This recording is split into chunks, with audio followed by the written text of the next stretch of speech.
Pythagoras' theorem. Now this is the skill check. Evaluate each expression. 4 squared, we're familiar with that. I think we should be okay with this. Obviously using your calculator, make sure you know how to put it in the calculator. That's also a good practice. That's why we're doing the skill check. Evaluate each of these square roots. Okay, something like that. Square root of 16. What number multiplied by itself equals 16? And that will give the answer, right? So the answer there is 4. This one too. Now these are called square numbers. 16 is a square number. 9 is a square number. These are numbers that when you put them under the square root sign, that they actually have an integer as a solution. So for example, this one, 8 8s are 64, 10 10s are 100, 11 11s are 121, 7 7s are 49, so the square root of 49 is 7. Okay, we've got decimals here. Have a look with your calculator, this one as well.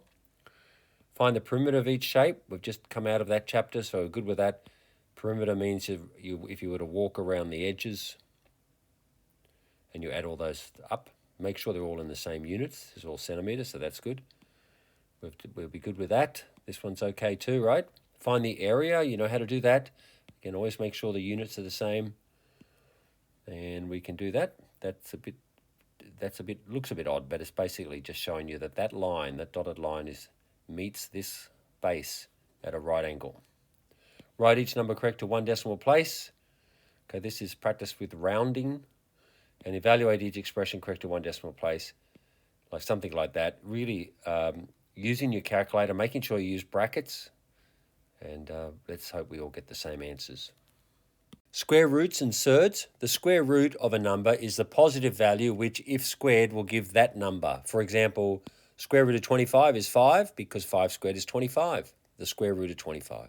Square root of 49 is 7 because 7 squared is 49, the square root of 49.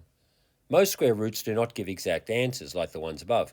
For example, the square root of 10 is 3.16227766, which is about 3.2. Such square roots are called surds.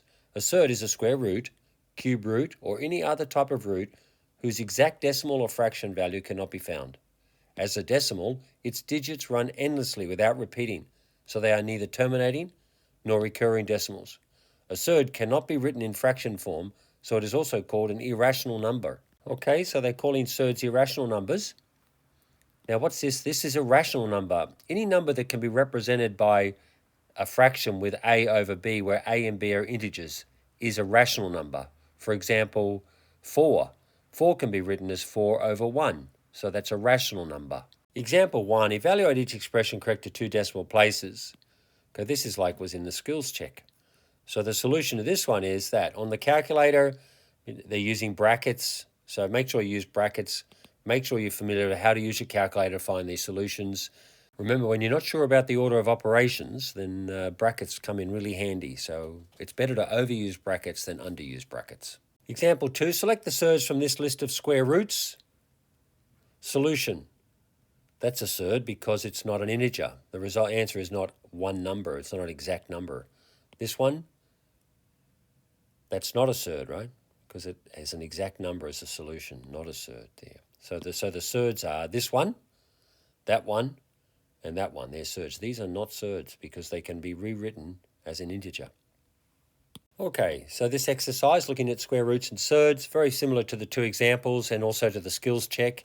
It's good practice to go through and, especially for calculator usage, and especially in number 3, the practice of using brackets.